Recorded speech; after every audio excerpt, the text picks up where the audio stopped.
আলী বলল ফাতেমা আমি একটা অভাবী মানুষ ছিলাম,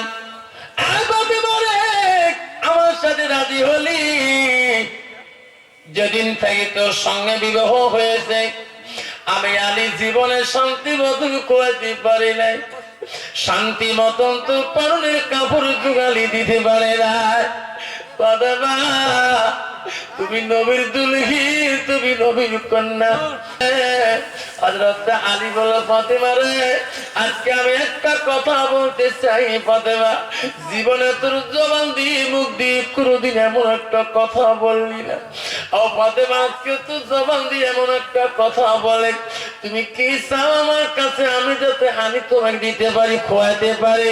ফাতেমা বলল না না না না স্বামী গো, আমার আব্বা মরণের আগে বলে গেছে ফাতেমা আমার আলী গরিব রে, আলীর কাছে এমন বস্তু চাইও না মা, আমার আলী কষ্ট পাবে মা, আমার আলী কষ্ট পাবে মা, আমি রাসূল বড় কষ্ট পাবো না গো স্বামী না না, আমি তোমার কাছে কিছুই চাই না।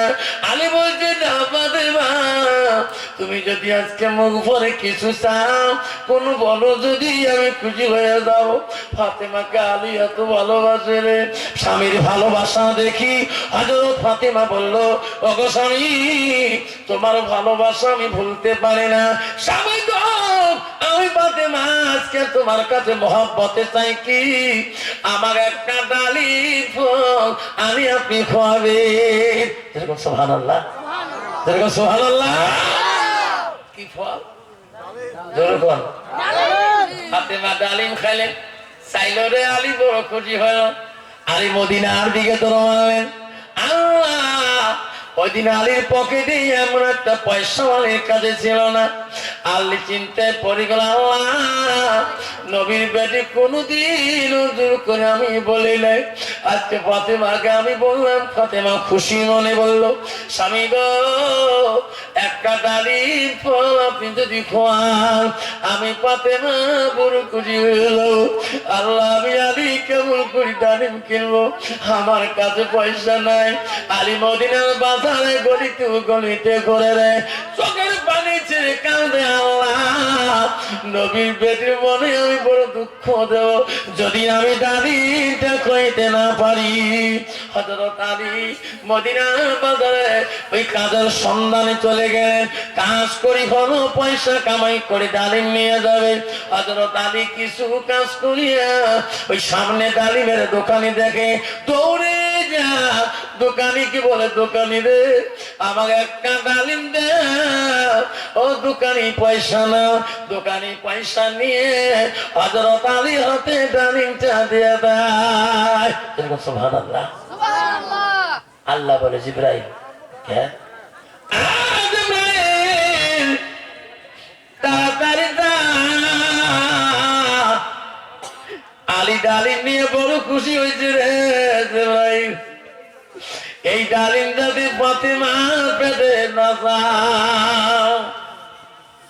জিবরাইল রে আলীর কাছ থেকে এমন ভাবে ডালিমটা কাড়িয়ে আন, এমন ভাবে তুমি আনবা আলী যাতে তুই চেনে না তোর নাম জিবরাইল। সুবহানাল্লাহ সুবহানাল্লাহ। বাইক করবেন না ঠিক করবেন? সুবহানাল্লাহ সুবহানাল্লাহ। জিবরাইল আলাইহিস সালাম আসলেন, আলী বাড়ির কাছাকাছি হয়ে গেলেন। জিবরাইল আলাইহিস সালাম আসে বলে আসসালামু আলাইকুম। আলী করুল্লাহ। আলী বলে ওয়ালাইকুম। আম্মা যারা আমার শোনাতে হযরত জিবরাইল আলীর সামনে এসে প্রশ্ন করলেন রে আমি একটা দিন ভিখারি মুসাফির, আমাকে কিছু তুমি দান করবা নাকি? আলী বলল কে গো আমার কাছে তো কিছুই নাই, আমি কি দিয়ে তা দান করবো? ভিখারি রে আমার কাছে কি আছে তো দিয়ে শান্তি করবো? রজবালি ১,০০০ টাকা। আল্লাহ রজবালি দান তুমি কবুল মঞ্জুর করে না।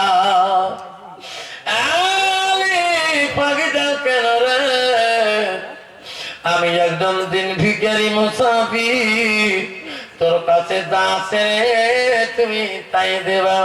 আমি দোয়া করব আলী রে, আল্লাহ কোনদিন তোর অভাব রাখবে না। জোরে গো সুবহানাল্লাহ। হযরত আলী বলেন, এ মুসাফির, আমার কাছে কি আছে তোর দিয়ে শান্তি করবো? মুসাফির বলছে, আলী রে, যা আছে তুমি তাই দাও, আমি দোয়া করবো রে আলী, আল্লাহ তো কোনদিন অভাব রাখবে না। হযরত আলী বলল, মুসাফির, আমার কাছে একটা ডালিম আছে রে, এটা আমার বিবির জন্য আনছি। ওরে আলী, আমি দোয়া করবো রে, যেটা ফল আছে সেটা আমাকে দাও। আমার দোকান মা বোনেরা, হযরত আলী ওই ডালিমটা বাড়ি করলো আর মনে মনে ভাবলো, রে নবী বলে গেছে, আলী, পৃথিবীর জমিনে কোন মুসাফির হালতে কেউ যদি কিছু চায় থাকলে না কইস না, আলী রে, ওই মুসাফিরকে খালি হাতে ফিরে দিও না। আল্লাহ মুসাফিরকে চিনি না, একটা ডালিম আছে, মিথ্যা কথাও পারি না। আল্লাহ ফাতেমা বেঁচে থাকলে বহু ডালিম খাইতে পারবে, মুসাফির ঘুরি গেলে জীবনে দেখার হবে না। এ মুসাফির নিয়ে যা, এই যে ডালিম নিয়ে যা। মুসাফির ডালিম নিয়ে দোয়া করে চলে গেল। হারি বাড়ি যায় না, লজ্জা পায়। আল্লাহ নবীর বেটিকে আমি জোর করিয়া আল্লাহ ডালিমের কথা বলছিলাম। আল্লাহ ফাতেমা বলছে ডালিম ভালো পাই, আর মাবুদ একটা ডালিম আল্লাহ পথের মাঝখানে দান করে দিলাম। ফাতেমা দেখলে কি বলবে, আমি বড় লজ্জা পাবো। আলী লজ্জার চোটে বাড়ি যায় না, বাড়ির কাছাকাছি আলী যায়, চিন্তা করে, আল্লাহ আমি নবীর বেড়ের কাজে কোনোদিনও বিদ্যুতি হইনি। আল্লাহ, আল্লাহ তুমি আমার বিদ্যুতি করিও না। হযরত আলী বাড়ির দিকে ঢুকলেন, আলী দেখিয়া ফাতেমা মুচকি হাসি দিয়া আলীকে ডাকিয়া ঘরে নিলেন। আল্লাহ খানা সুন্দর বানাইলেন, ফাতেমা খানা খাইতে দিলেন। ফাতেমা ডালিমের কথা আর বলল না। যেরকম সুবহানাল্লাহ। হযরত আলী লজ্জা পাইতেছে, আজকে আমি এত লজ্জা হয়ে যাব। ফাতেমা যখন ডালিমের কথা বলবে, আল্লাহ আমি জীবনে ফাতেমার কাছে লজ্জিত হই নাই।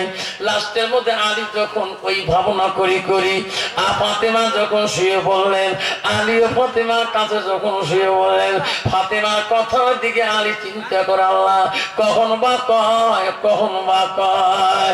এমন সময় আলী বিছনার শাখার সাথে সাথে বাইরে কে বা আলীর নাম ধরে ডাকতেছে, আলী রে, আলী তুমি ঘুমাইছো নাকি? উঠো আলী, তুমি উঠো। আলী রে, কোন বা মানুষ একদম চিনি না, তোমার বাড়ি একটা টোফলা পাড়ে দিল। হযরত আলী বিছনার থেকে উঠি দেখি লোকটা হাতে একটা টোফলাটা নিয়ে বলল, আলী রে, আমি রাস্তায় যেতেছিলাম, তোমার বাড়ি ঠিকানা দিয়ে লোকটা চলে গেল। আলী আমি জানি না ব্যাগের ভিতরে কি আছে তোমার বাড়ির জিনিস।